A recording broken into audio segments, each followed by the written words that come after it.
Gold is only formed when a star explodes, a supernova, and it stays around forever. This is one of the properties that make it the ultimate money.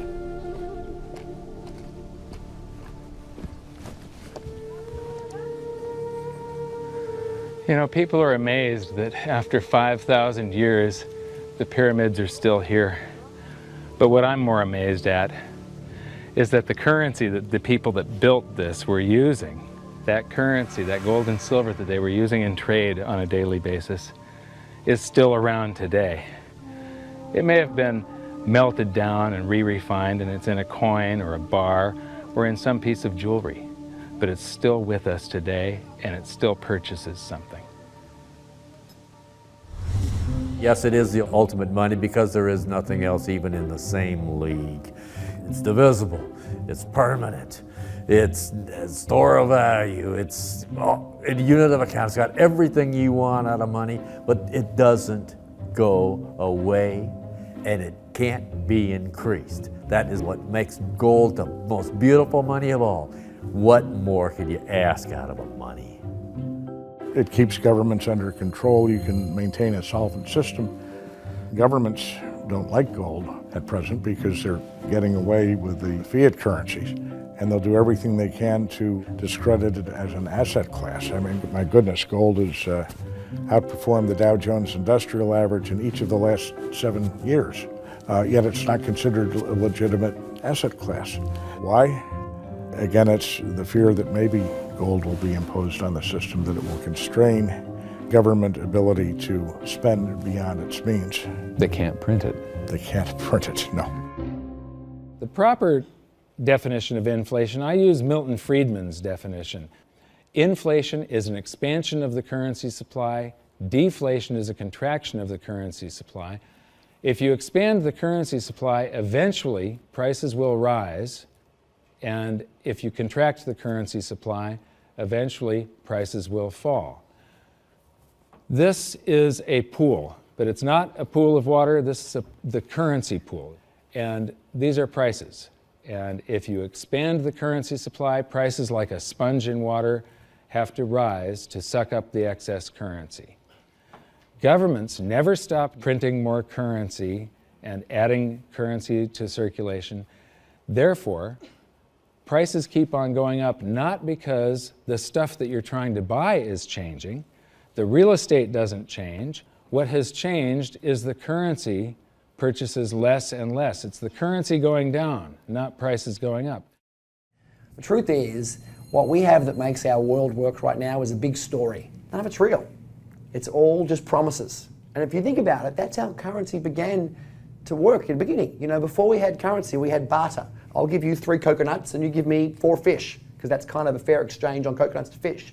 But that got complicated, so we had to invent this thing called money to be a divisible, portable medium of exchange. And the challenge is that we lost that a long time ago, when we lost having things of value be our currency. And now we have this thing called numbers and accounts. But trust me, it is not real. It's a big made-up story. One of the biggest make-believe stories ever is called quantitative easing, which sounds complex, but it's really just a smoke and mirrors term for currency creation. QE started with the banking bailouts back in 2009. This currency was created out of thin air and then given to the banks, who paid themselves record bonuses in reward for crashing the world economy. This is a global phenomenon, but all you have to remember for now is that whether it's QE bailouts or stimulus programs, these are all just voodoo, hocus-pocus terms for increased currency creation. I believe gold and silver will reassert themselves as money. And when they do, there just isn't enough. And their purchasing power is going to go up many, many, many times. Egypt is an amazing place. There's a franticness about it, and utter chaos, especially like the traffic. But when it comes to like all of the merchants that are trying to get every last dime out of you, you get fleeced to the point where you come back with an empty wallet. But you know what? They're amateurs compared to Wall Street. In the past several years, I've spoken in many countries about the crisis that's coming, and a lot of people think that they're going to be okay in their country, that it's only going to happen to the United States or maybe the United States in Europe. But what they don't realize is that this is a global phenomenon. I got to show you something here. This is base currency in the United States. This is the number of paper dollars that exist, basically.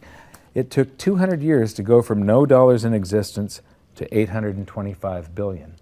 And then we had the bailouts, and then we had QE1, quantitative easing, 1, then QE2, and then we had QE3, and then QE4, and then soon we're going to have QE57 and QE382.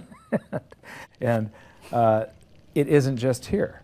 This is what the Canadian currency supply looks like. This is Australia, South Africa, Russia. Now, this starts out in just the year 2001, and this is like 18 times more currency in existence in a little over a decade. Here's Singapore, same story. Look at that, since the crisis, just bam.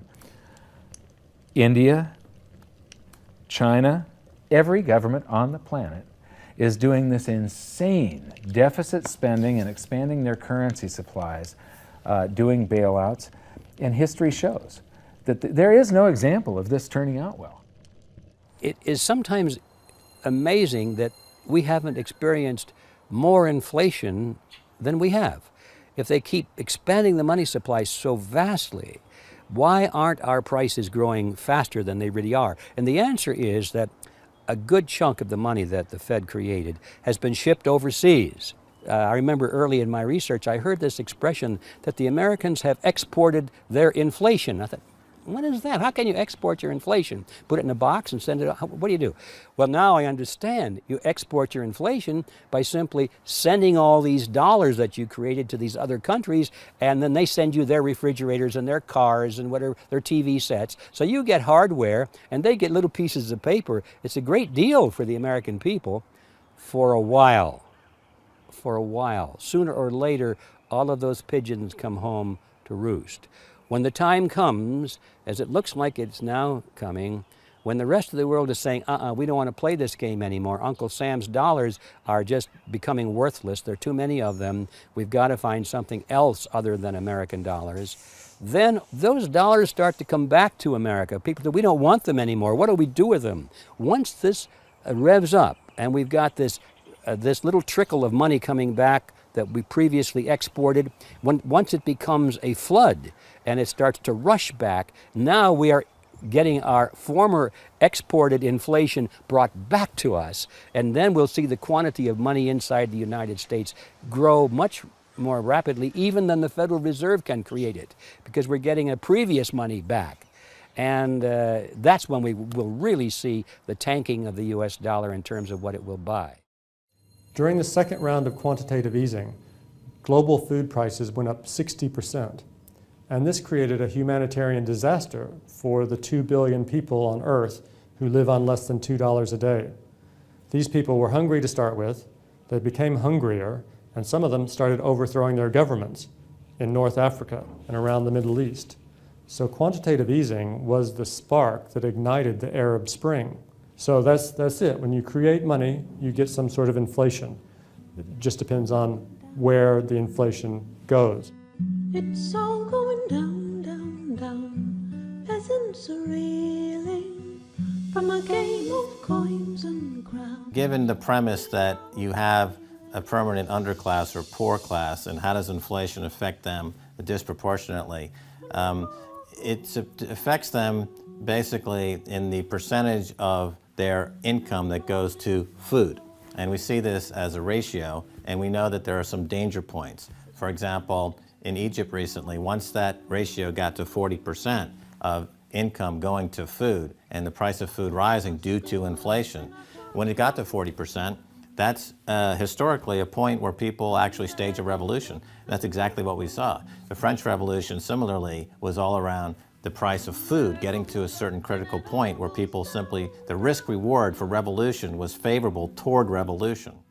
When they print it up, then it all goes down. Well, exactly right, because when you have a runaway inflation, it's punishing the very people who are most productive in society. In other words, the people that produce more than they consume and save the difference. The problem is that those productive people, the savers, save in their national currency. And unfortunately, the national currency is just a fiat piece of paper at this point. So when it's destroyed through runaway inflation, that $100,000 that you were hoping to retire on doesn't exist. And the things that you were going to buy with it and provide for others don't exist either.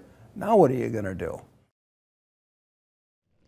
So that all seems pretty scary.